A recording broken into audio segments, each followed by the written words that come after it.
Bonsoir à tous et bienvenue dans cette nouvelle édition de Viva Événement. Tout de suite, les principaux titres.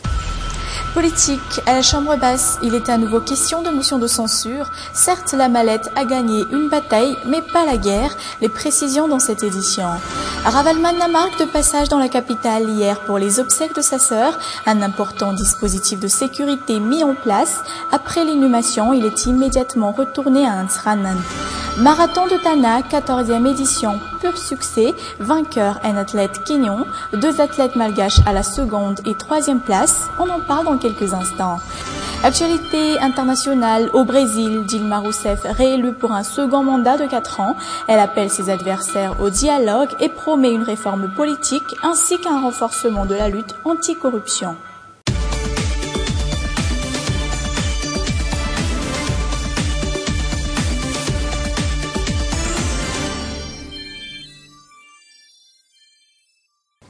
Insécurité dans la capitale, kidnapping de ressortissants étrangers, plus exactement, encore une victime de plus disparue depuis vendredi dernier. Il s'agit d'un Indo-Pakistanais. Parmi les ravisseurs, un des éléments des forces de l'ordre. Ces malfrats ont d'ailleurs été arrêtés hier dans un hôtel réputé de la capitale. Ils étaient pris en possession d'un kalachnikov et d'un pistolet automatique au moment de leurs arrestations. Jusqu'à aujourd'hui, la communauté Khoja, tout comme l'ambassade de l'Inde ou du Pakistan à Madagascar, reste silencieux. Page politique. Hier, l'État autorise Marc Ravalmanan à assister aux obsèques de sa sœur décédée vendredi dernier. L'ancien chef d'État est resté quelques heures dans la capitale avant de retourner à Ansranan. Quelques heures durant lesquelles un hélicoptère a assuré pleinement tous ses déplacements. Un important dispositif de sécurité des forces de l'ordre a été mis en place, à savoir notamment aux environs de Soavn Ambansin, lieu de l'inhumation. Toujours dans cette page politique, nous allons à présent parler de cette fameuse motion de censure, pas encore dissoute. La mallette a gagné la semaine passée, mais nombreux parmi les membres de la Chambre basse admettent la nécessité d'un remaniement intégral du gouvernement actuel. Palais de Timazaz, au centre des discussions, toujours les allers et retours de la semaine passée. Les précisions de Touvrakout Javoun sur les images d'Yves Janel. Motion de censure, pot de vin, le débat est loin d'être clos. Que s'est-il passé au palais de Timbaza jeudi dernier? Mazoas Freddy, élu d'un Tirana Ier, vice-président de l'Assemblée nationale, y revient.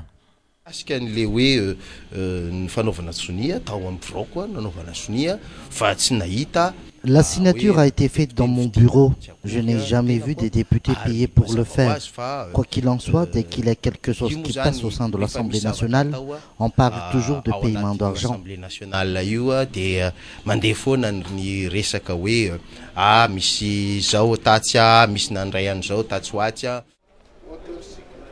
Ayant participé activement aux différentes commissions plénières, les élus de la mouvance Ravalman en parlent également. Peu avant l'ouverture de la deuxième session ordinaire, ils ont déclaré qu'ils passent dans l'opposition. Mais jeudi dernier, ils signent la pétition de ceux qui s'opposent à la motion de censure et par la même occasion de ceux qui soutiennent l'équipe de Koul Roger. Nous avons souligné dès les débuts que nous sommes dans l'opposition, mais la motion de censure ne viendra pas de nous. Qu'elle existe ou non, nous allons le juger selon son objectif. Mais de qui vient alors le projet de motion de censure? Les élus du MAPAR, eux aussi, ils demandent être à son origine. On n'était pas à l'origine ni aux motions de censure. Nous n'étions pas à l'origine de cette motion de censure, contrairement à ce que d'autres disent.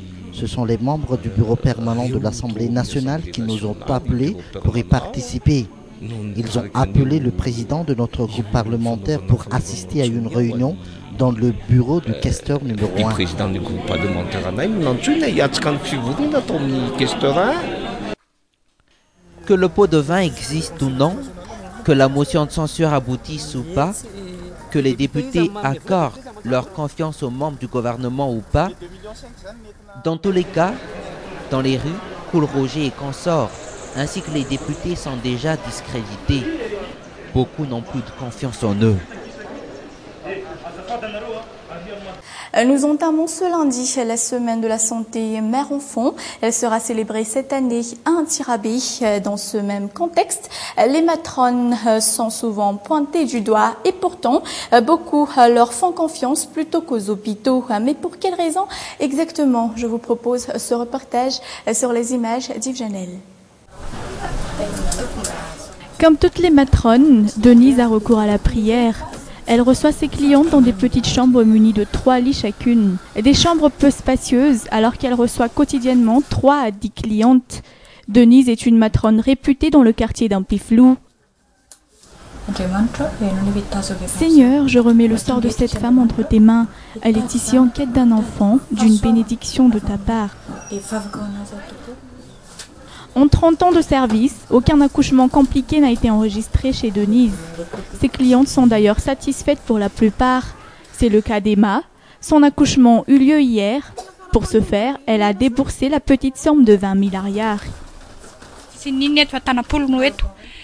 Ici, je n'ai pas grand-chose mis à part la prière. Je fais appel à Dieu.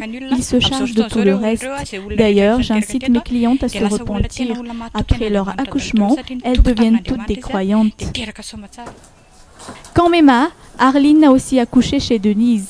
Les femmes comme Arline et Emma, résidant à Péflou et ses environs, font entièrement confiance à Denise, même si toutes les conditions et normes sanitaires dignes d'un grand centre hospitalier ne sont pas réunies chez elle. J'ai fait ce choix pour de nombreuses raisons. Tout d'abord, accoucher ici est abordable. Et puis, c'est tout près de chez nous. Et Denise est réputée pour être douée, alors j'ai choisi de lui faire confiance. Entre les femmes enceintes, celles ayant des difficultés à l'être approchent aussi Denise. À l'exemple de celle-ci, elle vient régulièrement ici pour se faire masser dans l'espoir de tomber enceinte un jour. Je suis ici car je souhaite avoir un enfant. Je viens ici me faire masser tous les 10 jours. Elle remet mon utérus à sa place car, paraît-il, il a été déplacé. Les matrones comme Denise sont connues pour être proches des familles les plus défavorisées. De ce fait, beaucoup font confiance aux matrones malgré eux, faute de moyens financiers. Et d'ici 2015, ça fera 180 ans que la Bible a été officiellement transcrite en malgache. L'association Mampiel Baiboul n'est pas au plus haut de sa forme, mais coopérant avec les églises chrétiennes du pays, elle reste debout et célébrera ses 50 années d'existence l'an prochain. Reportage.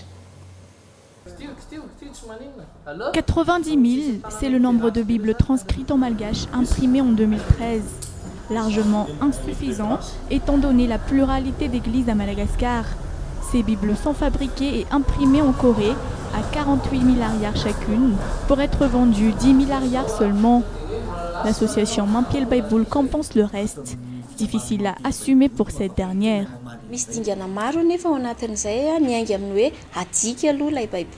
La Bible passe par plusieurs étapes. Il y a tout d'abord la traduction, puis la correction des textes qui doit se faire à Nairobi avant d'être envoyé en Corée, puis renvoyé à Madagascar au port de Thomasin. Tout ça coûte dans les $12 par Bible.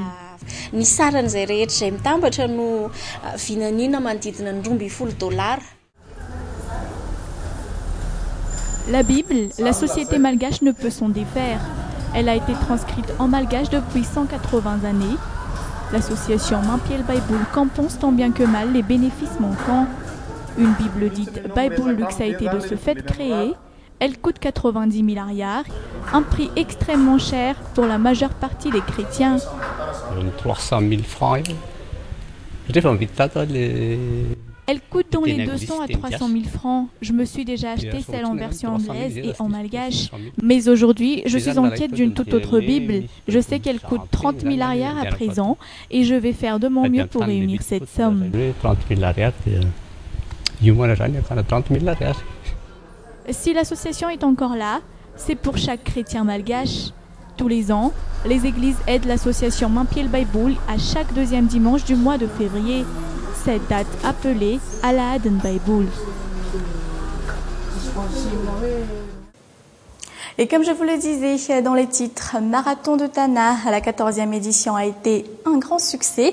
Les organisateurs sont pleinement satisfaits. Un vainqueur en ressort bien évidemment.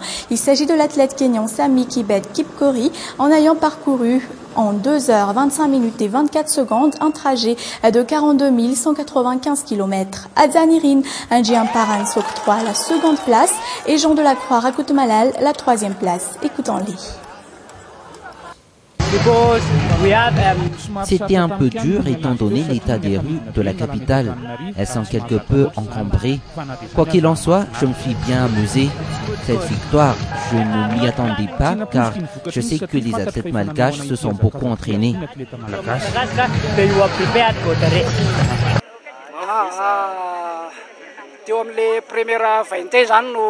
C'est assez dur, surtout au début, car la première partie concernait les parties en hauteur de la capitale. Et puis, il est assez difficile de courir avec cette chaleur. J'avais peur des petits accidents comme les crampes.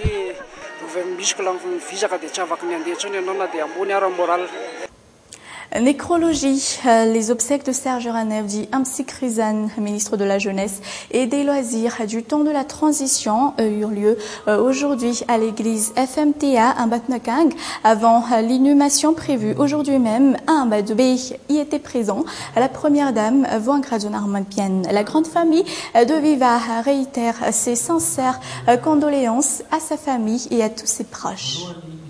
Point final de cette édition. Merci à tous de votre attention. Merci d'être restés avec nous jusqu'au bout. Prochain rendez-vous demain à la même heure. Et comme je vous le dis, à chaque terme de Viva événement, restez sur Viva. Vous ne serez pas déçus. Au revoir.